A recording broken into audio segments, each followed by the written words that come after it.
भाई साहब आज हम पढ़ेंगे last part, carbon and its compound, chapter number 4। मैं फिर बोल रहा हूँ भाई, अगर आप बेटे क्या करते हैं, सारा का सारा पार्ट देख के चलते हैं। अगर नोट्स मुझसे मांगे बेटे, नोट्स मैं दूंगा आपको, but in every condition you should read from here.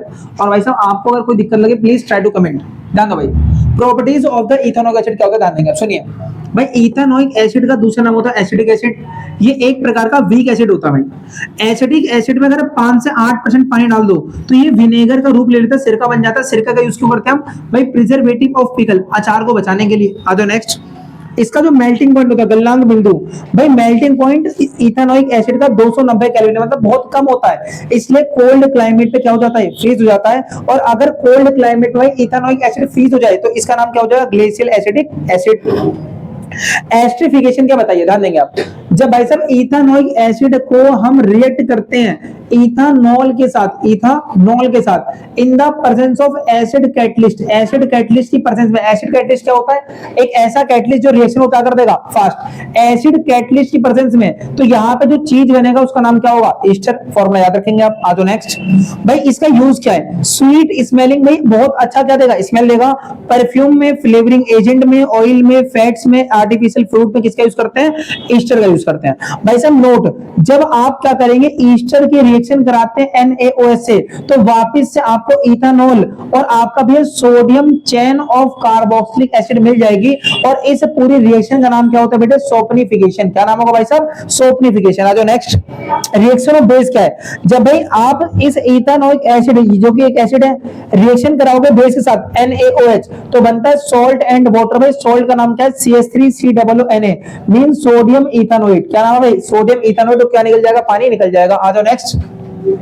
अगर इथेनॉइक एसिड की रिएक्शन कराते हैं मेटल कार्बोनेट या फिर मेटल हाइड्रोजन कार्बोनेट, सेम वही बनेगा। ध्यान दो भाई, आपने इथेनॉइक एसिड लिया और क्या लिया, मेटल कार्बोनेट, तो बनेगा भाई सॉल्ट, वाटर और CO2।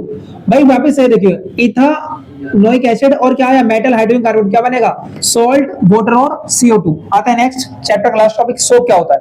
भाई सोडियम और पोटेशियम की एक सॉल्ट, सोडियम पोटेशियम का सॉल्ट होता है सोप, और long chain of the carboxylic acid. ध्यान दो भाई, it is a long chain of carboxylic acid with sodium and potassium salt.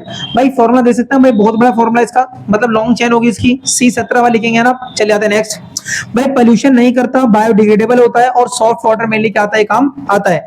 Detergent क्या होता है भाई, कार्बोक्सिलिक एसिड की लॉन्ग चेन है of the ammonium and sulphonate salt. Sulphonate salt है, सॉरी सल्फोनेट एंड अमोनियम की सॉल्ट होगी, साथ में क्या होगा भाई, कार्बोक्सिलिक चैन होगी, है ना।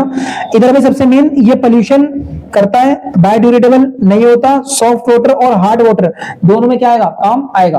अच्छा आता है मिसेल्स, ध्यान देंगे आप। भाई मिसेल क्या है, एक सोप में भाई दो प्रकार के आयन होते हैं, एक का नाम होता है हाइड्रोफिलिक, एक का नाम होता है हाइड्रोफोबिक। हाइड्रोफिलिक का नाम होगा जल रागी, यानी जो कि भाई क्या होता है, पास में रहता है, नहीं मिल जाता है किसके साथ, जल के साथ। और एक वो हाइड्रोफोबिक जो कि जल विरागी होगा, जो कि दूर रहता है किसके, जल से। भाई जब कपड़ा लेंगे इसके ऊपर जो हाइड्रोफोबिक रहेगा, ये आयन डस्ट और ऑयल से मिल जाएगा, जबकि हाइड्रोफिलिक ये रिमेन्स आउटसाइड, ये बाहर की तरफ रहता है। और एक ऐसा स्ट्रक्चर बनाएंगे, बाहर वाले का नाम क्या हो सर, बाहर वाले का भाई साहब आपका नाम है क्या, हाइड्रोफिलिक, और अंदर वाले का नाम क्या हो सर, हाइड्रोफोबिक। तो जो ये स्ट्रक्चर बना आपका, ये स्ट्रक्चर ही क्या हो सर, मिसेल का स्ट्रक्चर है। आ जाओ नेक्स्ट। भाई मिसेल क्या करता है, जो अंदर का पुल है इसकी, है ना, हाइड्रोफोबिक की, ये क्या करेगा, पुल करता है, खींच लेता है डर्ट और ऑयल को, जो तुम्हारे कपड़े को क्या कर देगा, साफ कर देगा।